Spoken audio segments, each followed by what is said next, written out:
everyone, I'm Indy and I'll be presenting you guys the written judge test results. So this is separate from the exhibition. I think exhibition will be handled by Chia and Muti. So we're going to start from the multiple choice. Which of the following statements are true? This is basically a question of how much should you score the reply speaker. Also remember that we're using the new Australasian scoring, which means that the maximum score for speakers are 80 and for reply speakers that would be 40. So with that being said, the answers are these two, that basically what you need to do is just half the speaking score. If the reply speaker you hear is probably like 79 worthy, then just take that score and halve it into two. That's the easiest way for you to calculate it. As a judge and also a globally informed citizen, you're expected to be familiar with terms. Basically, this is a question of which of sentences or terms that you need to explain for the sake of the debate clarity. With that being said, then the answer to this are affirmative action, restorative justice, and supply chain. So the reason why benefit parents in Zimbabwe are not to be explained any further is because obviously Zimbabwe is a country. So I feel like, and we all feel like, globally informed citizens should know that Zimbabwe is a country. You do not need to put a lot of airtime into explaining what that is. So are parents and benefit. Then parents are basically parental figures. Benefit are things that are presumably good if you have it, and you do not need to add more explanation about what those are. But we do feel like affirmative action, restorative justice, and supply chain do need further explanations because most people don't know what affirmative action is. Even if you are a globally informed citizen, then there are like certain people that the affirmative action is tailored to. Then there are specific contexts which affirmative action take places. So then you need to explain further what is the affirmative action and who it will affect. Same goes to restorative justice. A lot of people are not familiar with criminal justice system terms, so it will be helpful if you have an explanation about that. Supply chain is also something that is contextual. Maybe it is a corporate supply chain. I think like since it's very case per case basis, you need to explain depending on what the motion you got and basically connect that explanation to the motion. Okay, so pay attention to the words that I'm underlining here. So under the motion that we support the massive development of AI, negative team laid out several harms that might happen by supporting this development, such as massive layoff to blue collar worker, cut on public spending, extreme increase, on tax payment for individuals in developing countries. And the affirmative reply argues that the team did not explain the significance. So mind that I underlined that. And should you discount the negative argument? So the reason why I underline those two is because did not explain the significant means that there was just not a proper framing in place. And discounting means that you basically do not give a score for the team because the lack of framing. So the reason why the answer is such that you should still credit negative argument is because you're not supposed to penalize a team just because they do not frame. So framing is good if it exists in the debate, but it's not something that every team should have, right? Especially if it's something that is super blatant and you can actually understand, oh yeah, this is a significant harm. The team then do not need to frame it any further. It is helpful and would probably like add the score to the speaker, but it's also not something that is super necessary that you have to punish a team if they're lacks of framing. Okay, on to the next question. Heavily invest in accessible public school for disabled students. Negative claims that rather than investing in access to ease the learning process for disabled student, it's better to put those investment to improve the quality of special disabled only schools. Is negative allowed to use this approach in this debate? So this is what Dawood talked earlier when he talked about a counter proposal. So I'm assuming that in this world that we're debating, there are already a lot of special schools in place. So then the government is proposing for, okay, you know what, let's make public school more accessible for these kids, whereas a negative are proposing for, let's just focus on the special schools we already have and maybe make more of them or maybe make them even better.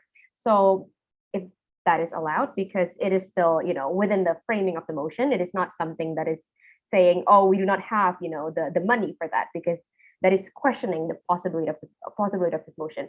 So the reason why negative counter proposal is still allowed is because it does not question the feasibility of the motion, and it's still in line with what both teams are wanting to do, because at the end of the day, both teams just want what's best for these disabled kids. So what opposition is, or negative is proposing here is just, focus on what we already have instead of training new public schools and whatnot. Okay, next question. Under the motion that we would ban slum tourism, negative team claims that slum tourism is the only and best income source for poor individuals. And they also gave out a bunch of other negative stereotypes towards poor people. So how should you assess the situation? The answer is judge the debate as it is and make report to equity team in regard to the violation. As a judge, you cannot punish a team if they give an offensive remark that is for the equity team to deal with. Basically, it's just out of your authority to do that. So just file a report and move on to the next round, move on to your OA. Under the motion that we would deprioritize unvaccinated individuals from state medical services if they are infected with severe cases of COVID-19, the affirmative team came up with a reasonable model of deprioritizing unvaccinated individuals with detailed mechanization. The negative response is that the government or Ministry of Health won't deprioritize in a reasonable manner by bringing example of permanent ban, and they argue that it's unjust for affirmative to do so. So can this definitional challenge be accepted?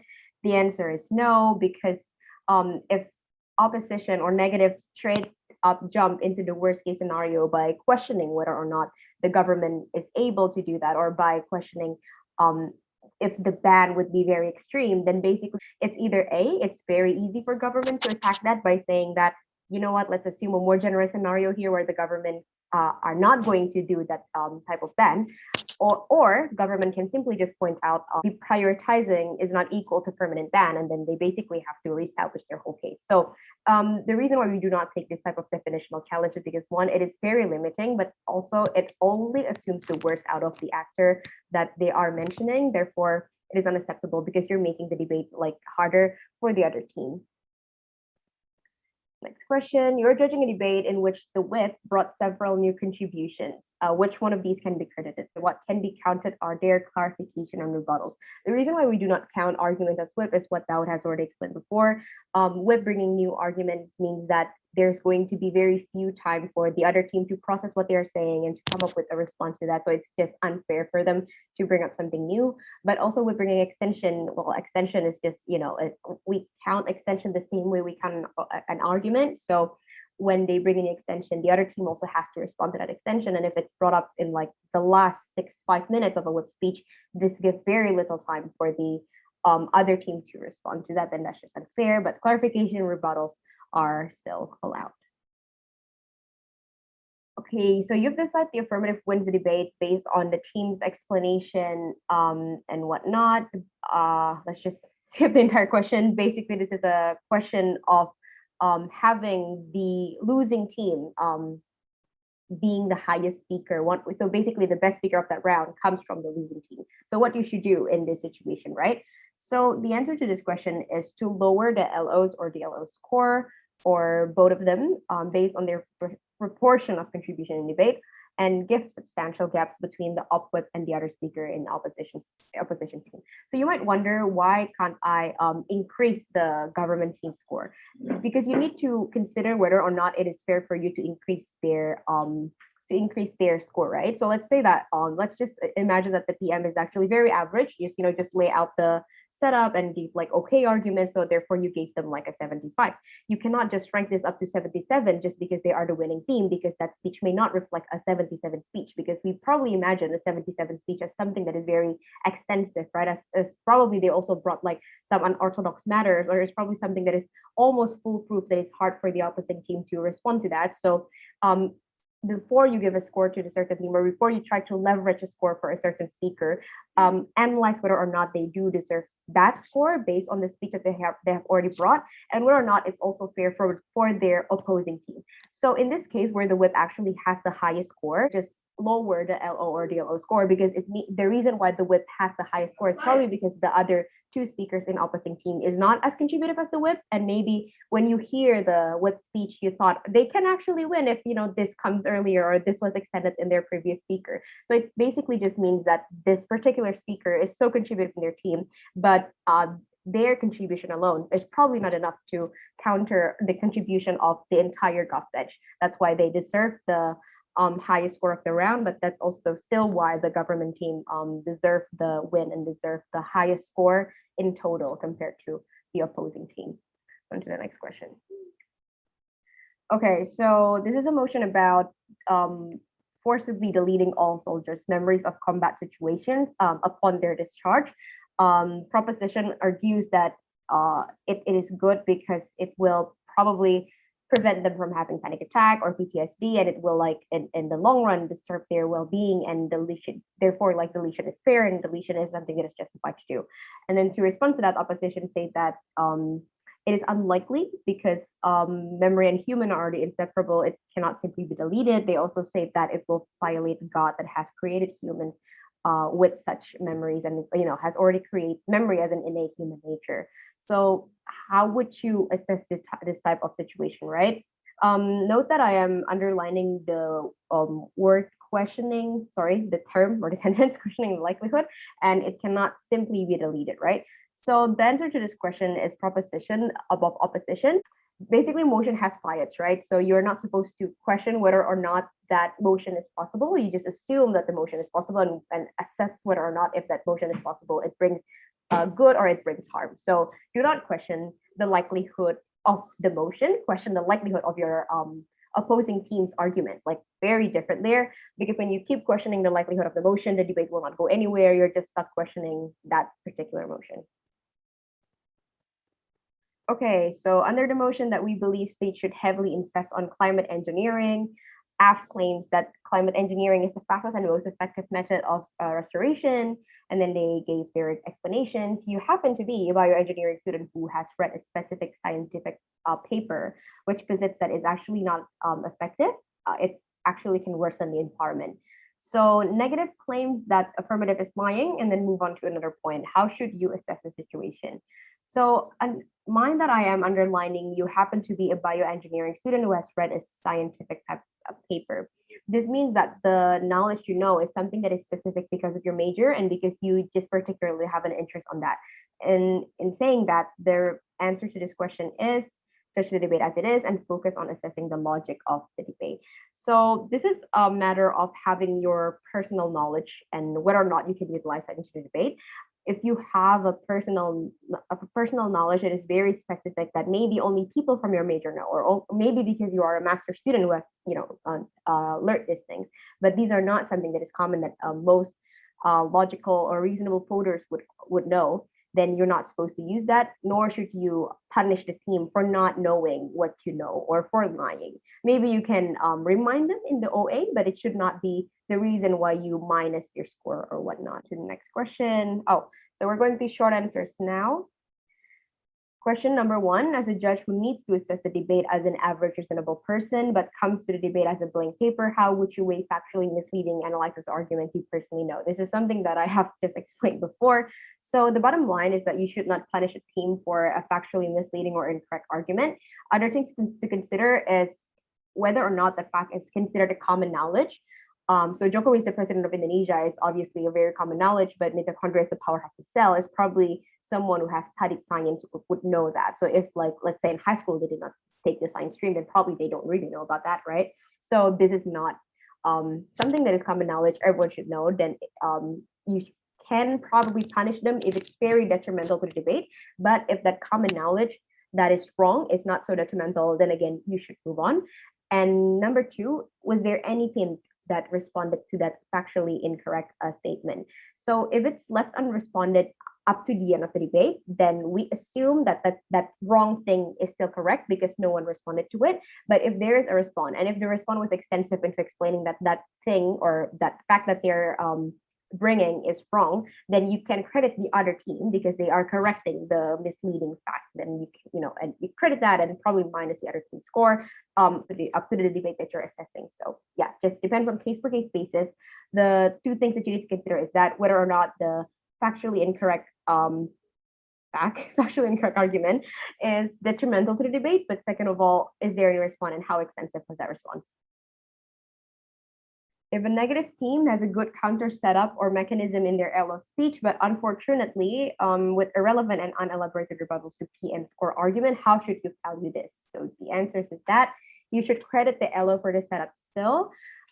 PM might score higher than LO because PM's claims haven't been debunked. And number three, remember that debate needs to be engaging. So if the LO managed to give like a very good counter proposal, let's say, but then basically leave this 8-minute speech without any response to PM speech, you're probably confused because PM still have a lot of like standing arguments that doesn't have any response. Then you can penalize LO for being irresponsive because a debate needs to be dynamic, a debate needs to be responsive. So that is the first thing that you need to expect coming from an opposing team, especially the leader of op.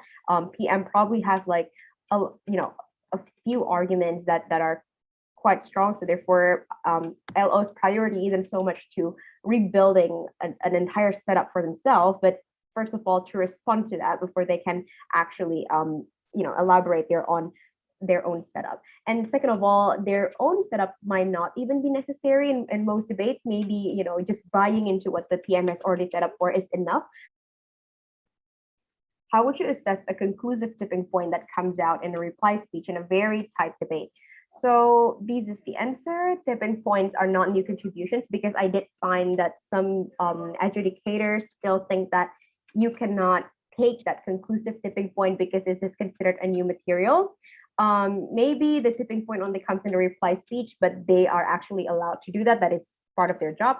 But that is why I wrote down that you need to consider the role of a reply speaker. They are there to make your job easier because they have to provide a biased adjudication. So when you heard their speech and you think, oh yeah, that's actually true, they should win, then they're actually already helping you with your job because they're helping you make a decision.